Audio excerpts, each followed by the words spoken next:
A.P.P membrane application process. Application procedure may vary slightly depending upon site conditions. However, general guidelines are as follows. Make the surface clean, smooth and dry through wire brush and blower. A coat of torch tar bituminous primer at the rate of 300 to 400 grams per meter square should first be applied by brush. Leave the surface to make it dry at least for 6 to 8 hours.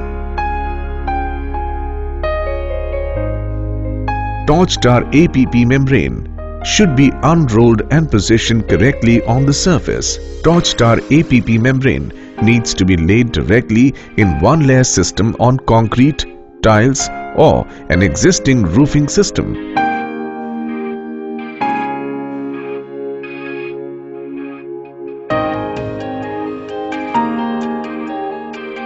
Use gas burner to heat the film underside of the membrane. When the film melts after torching, the membrane gets ready to stake. Roll forward and press firmly through roller against the substrate to bond.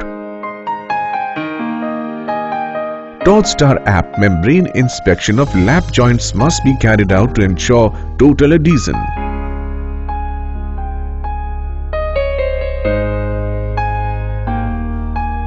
Torch tar A.P.P membrane continues above method for consecutive rolls, remembering overlap must be 75 mm to